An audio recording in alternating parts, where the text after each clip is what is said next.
I've worked with Mike Pence for a number of years as his pollster and senior advisor, and he has been doing mock debates with Governor Scott Walker, and he's been preparing with his senior staff. And I think you're going to see tomorrow a feisty Mike Pence take on the record of Hillary Clinton and hold her accountable for the failures of her policies as Secretary of State. After more than a year of ballyhooing his leadership at the top of the polls, Donald Trump actually let slip a word that his followers may not like. Then again, in a year of political change, as we find ourselves swimming in at the moment, the timing could be dead solid perfect. The Republican nominee may consider calling himself the underdog as he heads for the second of three showdowns against Hillary Clinton this Sunday. This as he and his followers want him to be more aggressive against the Democrat in their town hall. But is that smart? Is that the best way to attack Hillary Clinton? And why are we asking these questions? Because frankly, every time we do, Trump does whatever he wants and makes it stick with his followers. Therein lies the latest rub. Let's get to it. Your phone calls required, desired, and will be transpired as part of the conversation.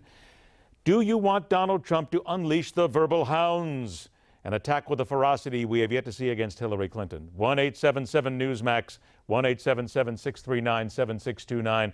Always a pleasure. Welcome in the staff writer at The Federalist, Bre Payton. Joined by the midday radio host at News Radio 1070, 98.9 WINA in Charlottesville, Virginia, heart of a key battleground state for these candidates. Rob Schilling breaks his maid and joins us right here on America Talks Live. Let's get right to it. All right, hey, Rob, you're the new guy, so let's go ahead and ask you, because we just heard Kellyanne Conway. Let's get this out of the way right here, right up front. Vice presidential debate coming up tonight. Is it going to change anybody's mind in Virginia, you think? You know, I don't think that it's going to necessarily. It certainly has the potential to. However, that would require somebody to either stumble or make the other person look stupid. Both of these guys are longtime politicians, and I don't think either one of them is going to fall into that trap. Same thing then comes to you, Bre. Is that just it? These guys are too good, or are we just going to sit here and wait for somebody to make a mistake, and that's going to be the entertainment of the evening? Yeah, I think that, most people don't know who either Tim Kaine or Mike Pence are. So I don't really see a lot of Americans in key battleground states tuning in to try and figure out, what's going on, who these people are, what they think. So I just don't really think it's going to make that much of a difference because I think most people just don't care about these two guys. But it will be entertaining, and we will all be waiting to see who makes the really good one-liner. That will be the important stuff. Let's all remember. Let's talk about the debate coming up on Sunday. Then, Bre, let me stay with you. Donald Trump has said in the past, recently, he is going to hit her harder at the next debate, and he means Hillary Clinton, that he wants to come out even more vociferous, if you will, wants to just go out and just try and go for blood here. But is that the smart thing here to do at this stage of an election process?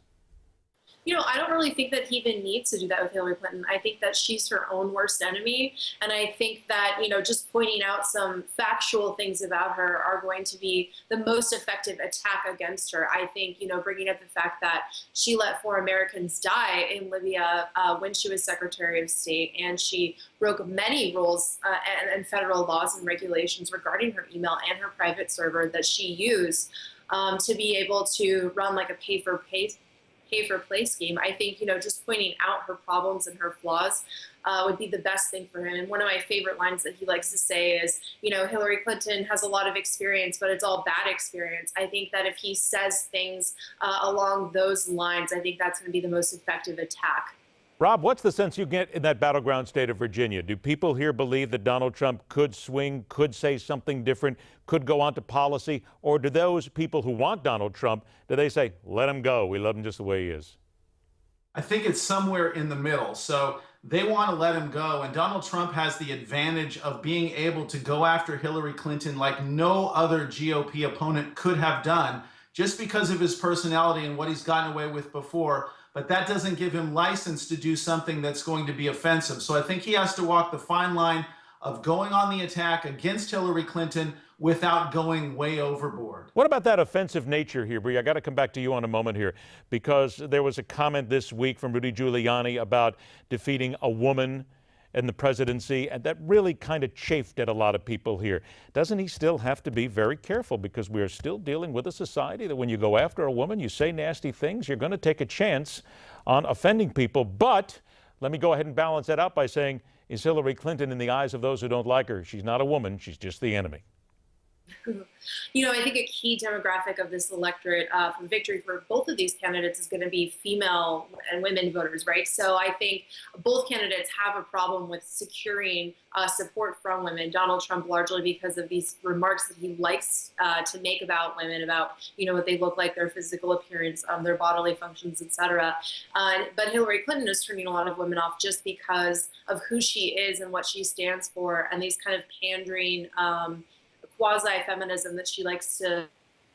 All right, let's go ahead and get another woman's perspective here, if you will, at 1-877-NEWSMAX, 1-877-NEWSMAX. Susan is on the line right now from Buffalo, New York. Susan, two-part question, and if you could, be brief. Do you want Donald Trump? By the way, let me ask this, Susan. Are you a Trump supporter? Yes. Okay. Do you want him to dig in even deeper on Hillary Clinton, and do you want him to really go after her, or do you want him to try and embarrass her by using her record against her? Well, both. And I would like to say that as a woman who is a true feminist, I'm 57 years old, I really hate when women say, oh, that's so offensive. I flipped houses for a living, and I worked with all men. And if you're offended by men, then don't listen to them. Don't work with them.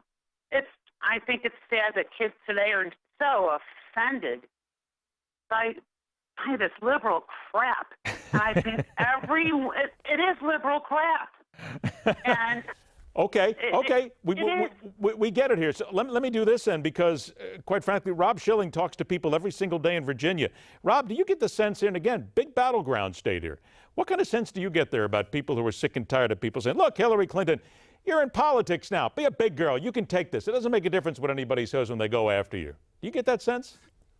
I'm hearing that from everybody who are so fed up with political correctness. They're so sick and tired of the media saying how someone should believe and how somebody should be offended. My callers are fed up with it, and their way to get back is to cast their votes for Donald Trump. I'm hearing that every day. But let me ask you this, and I'm going to stay with you here, Rob, because this is interesting. Kelly Ayotte, the New Hampshire senator, she was in a debate, and she talked about Donald Trump. Somebody asked her if you would want Donald Trump to be a role model to your kids. She said this about Donald Trump. Here's the sound. I think that certainly there are many role models that we have, and I believe can serve as president, and so absolutely.